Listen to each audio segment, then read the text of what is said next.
So, Patty, I really enjoyed our podcast episode today with Salim Khatri. Always great insights on dealing with restaurants and setting up restaurant POS. Well, I really liked it too because I've sat in on your video conference just recently where you talked about selling to restaurants, Yeah, and that was sort of generic. What I love about this is Salim really gets down into the nitty gritty and some of these verticals that you might not have even thought about, right, and they have Lavu has the technology to right. service that restaurant in a way that will Yeah. outdo Toast and the others. Yeah, I love it. And then as we got into the questions in the field, I talk about a little poll that I ran in my Facebook group. Very We cool. quite a few votes and talk about dual pricing, which is currently leading the way as far as the preferred way to pass the cost of processing onto the consumer for agents. Um, Right. 50% are dual pricing with only 35% now non-cash adjustment. And then we talk about compliant surcharging and true cash discounting, kind of pulling, bringing up the rear. And then talk, Patty, about the insiders. Well, we have a little bit more of angst for Visa and MasterCard. Yet another investigation. Stay tuned through the whole podcast and to learn more. Awesome. And today's podcast is brought to you by NMI. Go to visit them at nmi.com. So, you ready, James? Should we start? Let's go. Hey, everybody. Patty and I are here today with Salim Khatri, who's the CEO at Lavu. How are you doing today, Salim? Good. Super excited to be here. Yeah. Excited to have you. So, Salim, we talk a lot about the fine dining restaurant, sit down restaurant, kind of that traditional picture of a restaurant. And I was thinking back, and on the podcast, we haven't talked as much about the more kind of specialty, non-traditional, the pizza shop, the food truck, the ice cream parlor, that sort of thing. And so I wanted to talk about these more kind of non-traditional food service businesses and how to go to market and service them. But before we dive into that, Salim, I know you and I just did this huge event. You have a new reseller program direct for agents. Give us a little update. Like how's Lavu doing these days? What's the reception been like for that program? And maybe a little bit about yourself, if you would. Yeah, I mean, look, the program reception has been absolutely amazing. We're thrilled, trying to keep up with all the demand here. And I think we really struck a chord with this independent agent community, right? For so long, they've been disenfranchised because, our respected competitors like Toast have, sold that integrated processing. And I think independent agents just realize, hey, I can't just go in and try to sell processing on a standalone basis or sell processing in a disjointed POS where I don't have control over onboarding and service, et cetera. We're really excited. I think we really hit the nail on the head. And I mean, this is going to be really, really big for the industry. Yeah, I love it. Very cool. So yeah, I've been, I've been getting lots of emails and social media messages as well about the program. So pretty cool stuff. So Salim, let's start here by kind of zooming out a little bit. Let's talk about some business types where Lavu does really well that maybe don't fit into that kind of stereotypical sit down restaurant. What are some other verticals where Lavu has done really well historically? A couple things, right? So we do incredibly well with bars. We do incredibly well with ice cream. We do incredibly well with fast casual as defined with anything that has a drive-through service.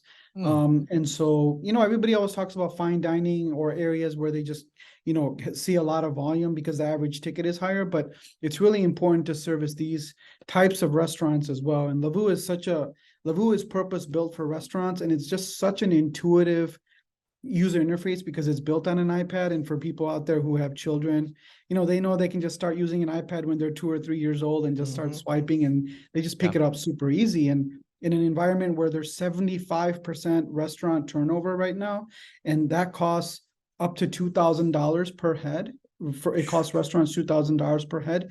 You need something that's easy to use, that's intuitive. People already know what they're doing, and so that's why that's one of the biggest reasons why we're successful. And I think bars is probably a really good example of that, right? Where turnover is big. Can you maybe give us an idea? I'm interested in knowing, and I'm sure other folks are too, what some of the key features are for POS in the bar environment. For bars specifically, you need pre-auth for the tab, right? Because sometimes I was going to say swipe the card, but they dip the card. Right. You need menu search. So for large liquor items with bars, as you know, they have so many different drinks, top shelf, et cetera, et cetera. You need to be able to quickly just type in, okay, Jack Daniels, JAC, and then the items just pop up. There's a lot of bartenders who are new, or they might get stumped with a drink that they don't know how to actually make. So you have on-screen drink recipes that can be pulled up really easy to ensure that there's proper mixtures. And that's really important right now because restaurants are also thinking about costs. If you think about that extra pour, that will cost them a lot of money over a long period of time. So on top of that, the POS is really, really fast. And we like to say we have, the best hardware partner in Apple. And so it just makes things really, really quick and on to the next one so they can turn tables fast.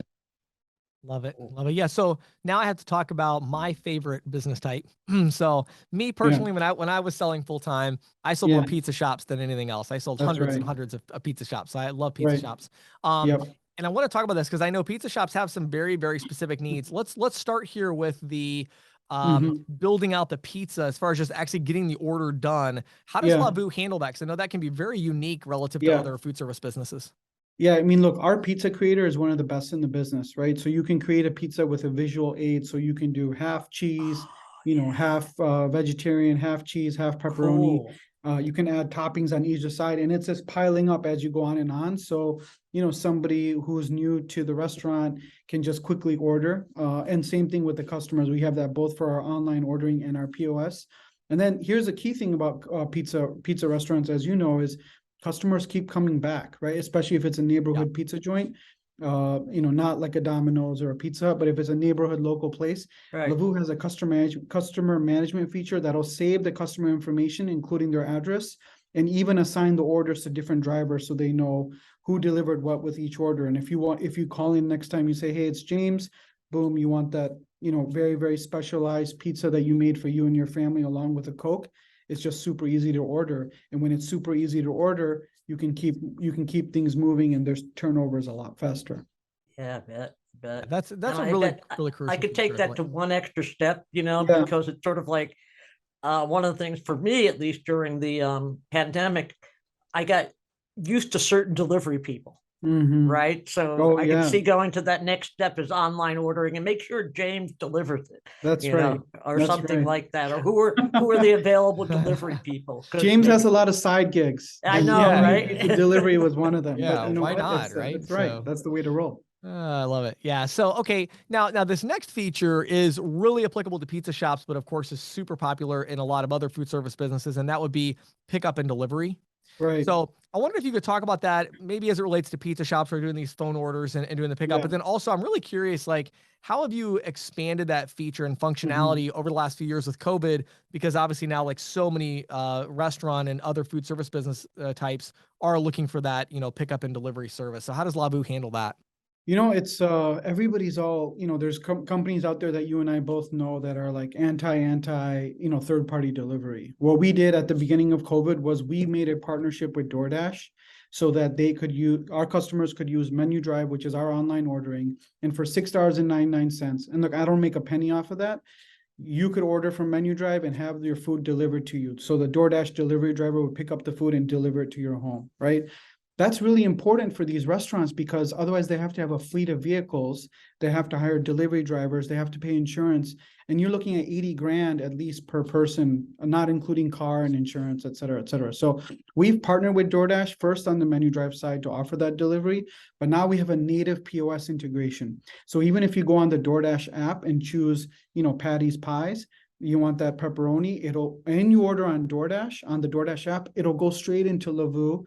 It'll print to your kitchen so your guys can make the food, and then DoorDash will come and pick up the food and deliver it to your home.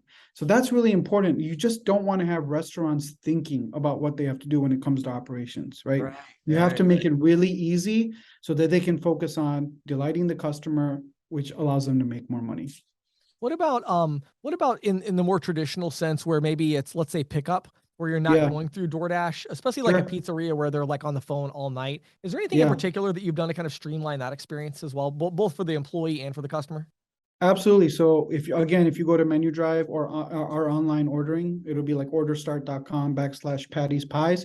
You can do pickup, you can do curbside, you can do delivery, and you can do dine in. So now when you get to the restaurant, you can just text them. They'll even give you a status update via text saying that your food is prepared. They'll come out and they'll essentially hand you your food and you're all set. So it makes it really, really easy inconvenient for the customers. And people just like convenience, right? They don't want to deal with it.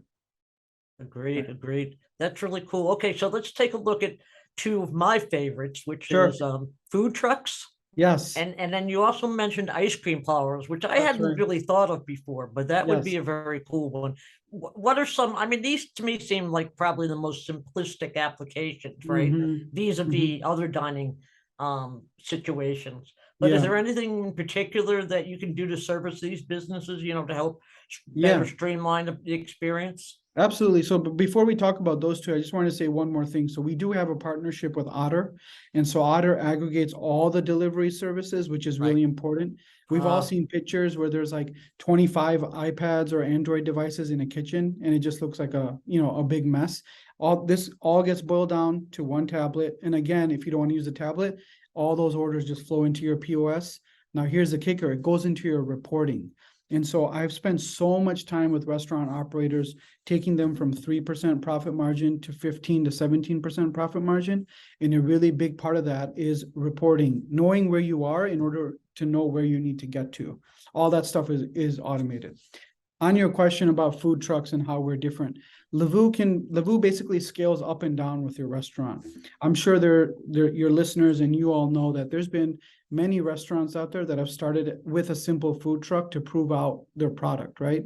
And then they've grown. So we serve food trucks with a very, very lightweight system. It's $59 just to get you going. We'll even cover the processing through the dual cash pricing.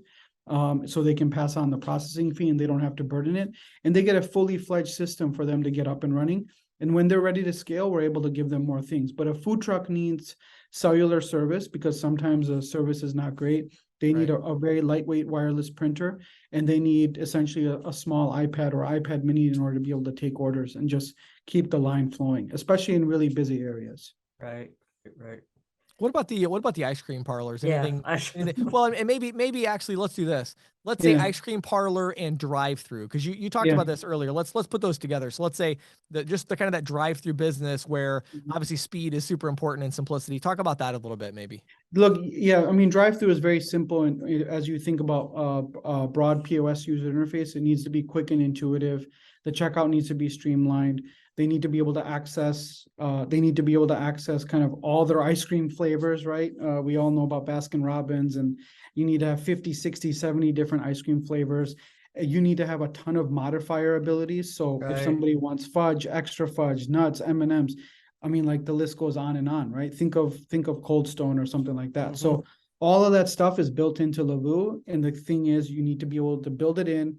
You need to be able to access it. Like a 15-year-old kid needs to be able to access it. And then you need to be able to charge for it so that you can report on it. Then you need to see, okay, cookie dough is selling really good on Friday nights for some reason. And M&Ms are up 20%, right? So this allows you to sort of be forward thinking in your business. Yeah, you know, one of the things, Salim, I thought was so interesting, kind of my experience with Lavoo, as we worked together on the training. And, you know, I was shooting the training, as you know, in my studio. Yes. And I spent a considerable amount of time, you know, learning the Lavoo system because I had to make videos about it. And, you really have to learn something deeply in order to train other people about it. And, that's right. Yeah. One thing that I was really impressed by that actually surprised me, I've done work with so many different point of sale providers, and the way that you guys have it set up where the iPad is so simple, like the user interface is so simple. And then you kind of have all of the settings and functionality in this like dashboard that you access through, you know, your laptop computer or whatever, where you have more screen to work with. And the amount of flexibility that's in there, honestly, it's amazing because you have this really simple approach on the iPad, but then it's like what you can do is kind of this unlimited, like crazy amount of flexibility. I'm just curious, talk about that a little bit of like that infrastructure and why you guys did it that way to keep that iPad simple versus having all the settings in the dashboard. Maybe talk about that infrastructure a little bit, if you would. And maybe even how I mean, it seems to me that would be very complex, but technology, but I got a feeling that it wasn't that hard for you. It's it's one of those things. So earlier in my time at Lavoo, we basically did a study of who is our customer, right? Who is our ideal customer? We found that it was local restaurants who wanted to make more money, but all of these people had two pretty much identifying characteristics. One is they were predominantly immigrants, and two, they were do-it-yourself people that just really enjoyed good technology. So there's some people out there like myself who actually like reading the notes when you download an application update from your iPhone to see what's changed, right? And I get super bummed out when it says, we've made it nicer for you. Like, I want to know what it is. Right. There's a lot of people that go into the settings and look at all the different options that are available in your settings. Those are our customers, right? And so we wanted to make sure that they didn't have to call somebody like you would have to call from Micros and Aloha and pay them $25,000 for a guy to come out who knew less about the POS than you did. You could just do everything yourself, and it was really easy to do. And you could hook it up to different systems. You could connect all your data. And that's why we basically built it that way. Yeah, it's really amazing. That's a good way to put it, because it's kind of like a lot of the other high-end systems, you can program them to do just about anything. Yeah. But if you try to go into the dashboard and actually like you physically making that change, either you can't do it or you're never going to figure out how to do it. Yeah. Right. Whereas Lavoo kind of has all that dashboard, and it was very interesting. Actually, I found it super interesting, and I love the connection point where you make the change in the dashboard, then you update the settings on the iPad whenever you want, like at the end of the shift, and then here's all your changes are live. So I thought that was pretty cool.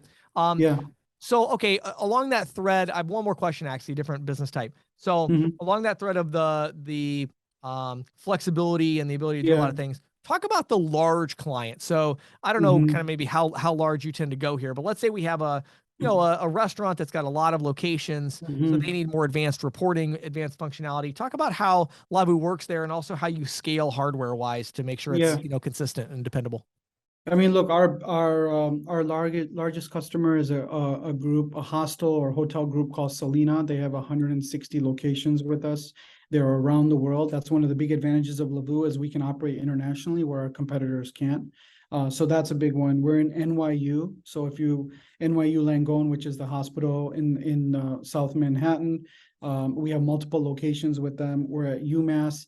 And the reason why I talk about these is because in order to be able to get into a university, your security has to be super tight, and your network capability has to be super tight. We're also the POS for Apple, right? So every cafeteria around the world, except for the United States in Cupertino, is used by Apple uses Lavoo in all their cafeterias. So that gives you a lot of proof points, and that we can handle.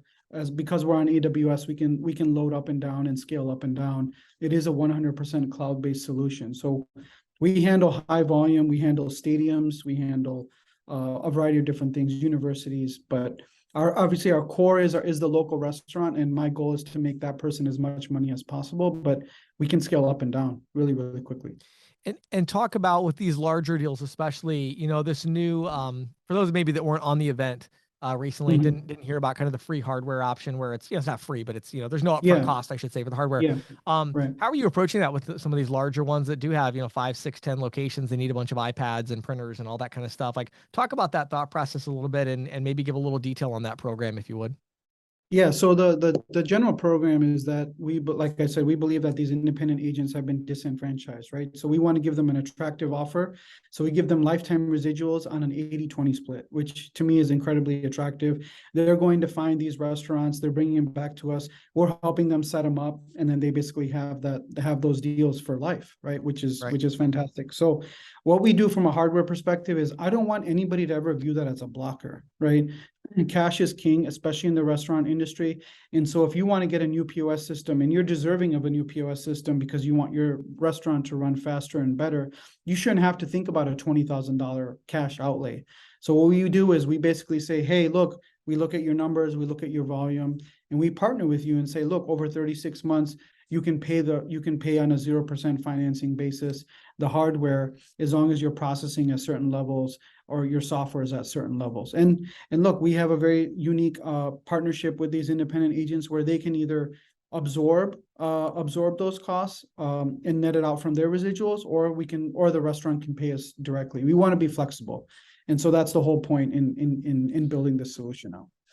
Awesome, love it. So yeah, really cool.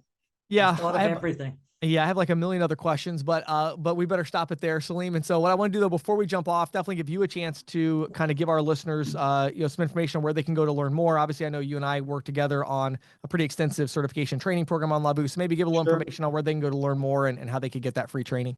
Absolutely. Go to lavoo.com/CC Sales Pro, lavoo.com/CC Sales Pro. Answer very, very brief information, your name, your email, your phone number. You hit the go button, we'll drop you right into James's course, which is fantastic. I've heard amazing things and I've seen it personally. So whether or not we decide to work together, I hope to have an opportunity to at least meet with you, and you get a lot of benefit from your course, which has been fantastic. Awesome. Salim, thank you so much for taking time to join us today and sharing some insights on going after these specialty restaurant types and food service businesses. Always a pleasure to speak with you, sir. Thanks very much. Thanks. So Patty, I just wanted to give a little bit of an update on our sponsor, NMI. And then of course, NMI also owns Iris CRM and kind of the integration work that they've done together. So they continue to expand this and they make it available for a variety of different platforms that you might sell. But the idea here is they're really, really working hard to do something we've been talking about a lot in the podcast, which is creating this really smooth experience so that the ISO can work together with a technology company. And a big part of that is the onboarding process. Now, Iris has already had their Turbo app and all of that really makes it smooth. But where the friction was like once the Turbo app was done, you still had to create the gateway account and make sure that you had the correct like settings and all of that, which can be rather complex. Right. And takes time, certainly. It does. It takes time. And, and again, depending on which technology company you're working with and all of that. So what they've done now is they've made it to where you can go in there one time and create these profiles for NMI and say, once I board an app with this, setup, I need a new NMI instance created with these settings. So now when you say, okay, I'm going to sell for this point of sale company, well, when you select that one using Turbo app, it automatically and instantly creates the NMI instance. And then that way you can go ahead and automate a lot of the other flow as far as integration with the technology provider to make that really, really smooth onboarding experience. The settings are going to be right because it's automatically created the same way every time. You don't have to worry about somebody dropping the ball. It's like, it's all integrated with the app. So if that's something of interest to you, if you're trying to kind of smooth out your onboarding process, those of you ISOs that are taking technology seriously, and you're starting to look at this, I would really encourage you to reach out to iriscrm.com. You want to go through Iris on this, and then they'll help you understand the NMI piece. But go to Iris, so it's IRISCRM, so iriscrm.com, and go to iriscrm.com. If you scroll down the page, I'm looking at it right now, there's a couple posts about some of these new features that they have, along with many, many other cool things that they have going on right now. Request a free demo. Have a conversation with them, let them know what you're trying to accomplish and see how they can work with you to kind of, streamline and automate everything about running your ISO. Again, it's iriscrm.com. So Patty, in today's questions from the field, I want to talk about dual pricing versus non-cash adjustment and service fee models. Ooh, good topic. Yeah. Yeah. So I did a survey in our Facebook group. If you want to check it out, you can go to CC Sales Pro Community on Facebook. It's a fantastic, free, obviously, group, but it is a private group. You have to join, and we have group rules, and we don't allow recruiting and all that kind of stuff. So it's a pretty cool group. But it's really good. I'm on that group and learn something almost every day. Yes, it's an awesome group. So I will read you the results of my poll that I put out a couple of days ago. Which we had 103 votes, which is pretty good for an individual. Pretty good. I've done a lot of online polling.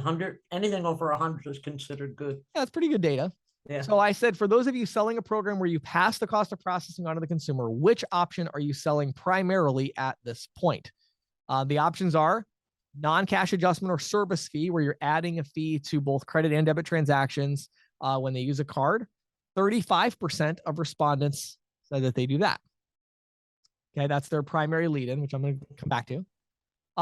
True cash discounting, where you have the merchant raise their price on the shelf or the menu, and then you offer a true cash discount at the point of sale. That one was 11%. Okay. Compliant surcharging, where you apply an additional fee only to credit, not to signature or PIN debit. That was 4%. Interesting.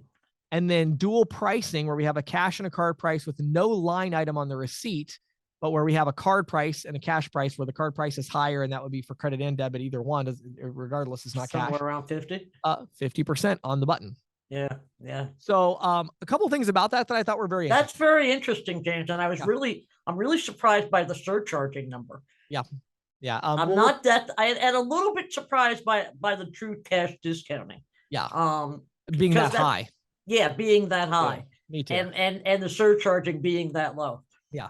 Now, in fairness, one thing I found when I looked at the true cash discount, I actually tagged a few people that I knew that, and I was like, really?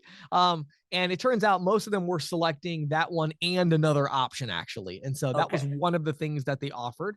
But there are some people that primarily go that route. My big takeaways from it were a couple things. Number one, dual pricing is really taken off. I mean, bear in mind, we're like 4 months in.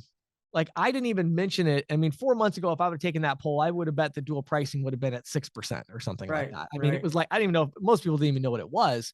And here we are at 50% are leading off with dual pricing. And that just goes to show how quickly that's taken a hold with the ISO community and what the agents want.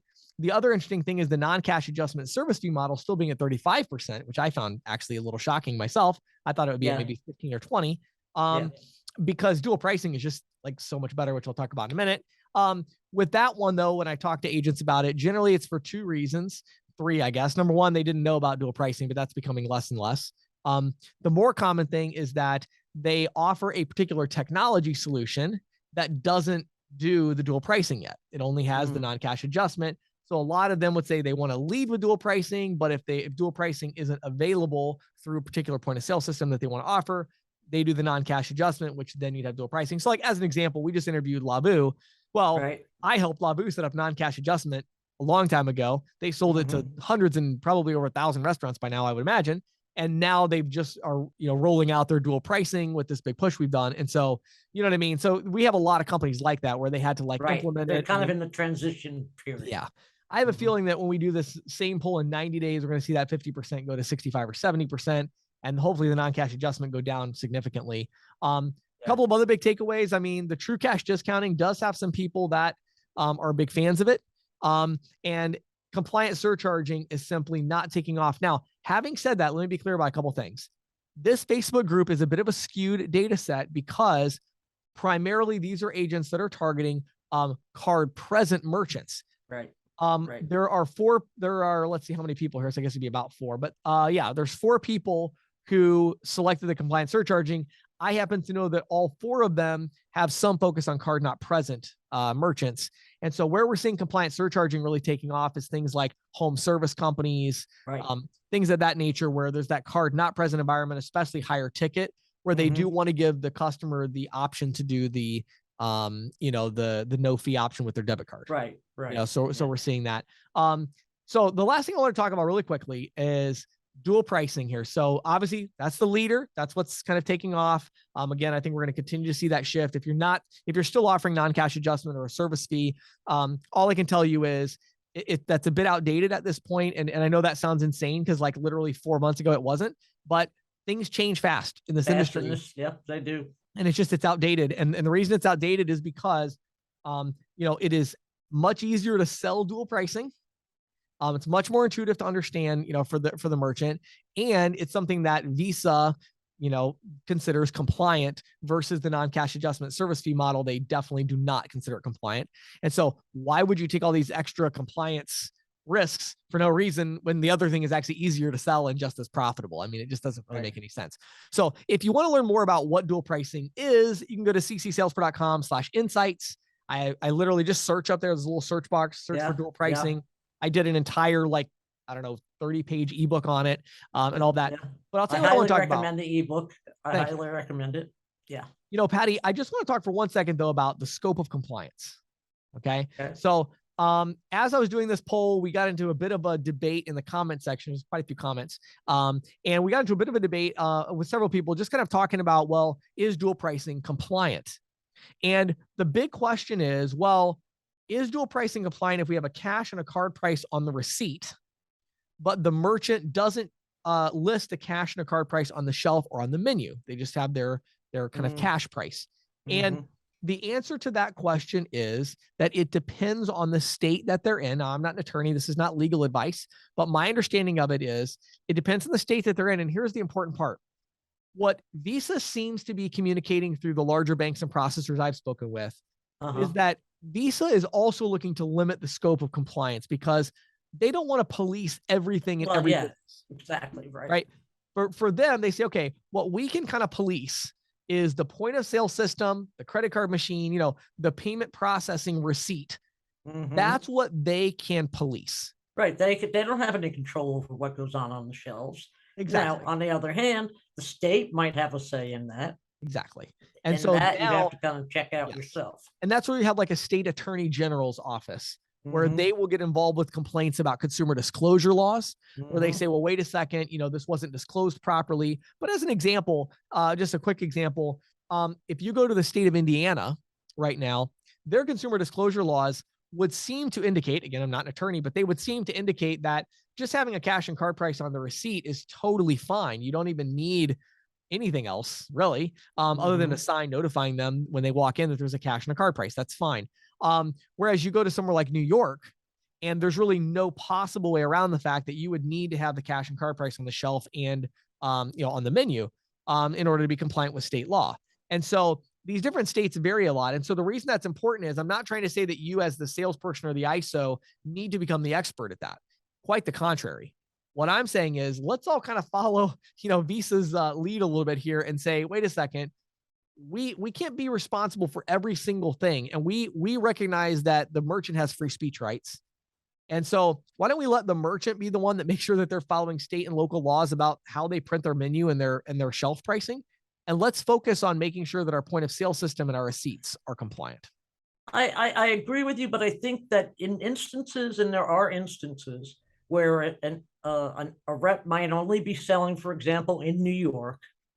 Right. It would probably behoove them to know what the rules were so that they can say to their client, hey, Mr. Restaurateur, you know, you can do this, but you better check the state law. As I understand it, this is what it says, but you ought to go check for yourself. Sure. And of course, yeah, I think anytime you're educated on something, it helps. It makes you look better if you're educated on it. But the one thing I would caution, I guess, would be where you want to be careful, just like you always hear me say, I'm not an attorney, this is not legal advice. I would advise as an agent to take that same kind of mantra when you're speaking to the merchant about these things and say, I'm not an expert on consumer disclosure law. You know, I would tell you that a lot of local merchants in, you know, this state, they do things a little bit differently. Feel free to check that out. But what I can make sure that I do is make sure the point of sale system, the receipt, and the signage that I'm putting up are compliant with card brand rules and state and local laws. That's our scope of compliance. But like you said, Patty, you could let them know, hey, I have taken a look at this and I'd recommend you take a look as well. But I think where you got to be careful, where I've seen agents get themselves in trouble, is the card brands come in, a mystery shopper or a complaint to the attorney or state AG or something.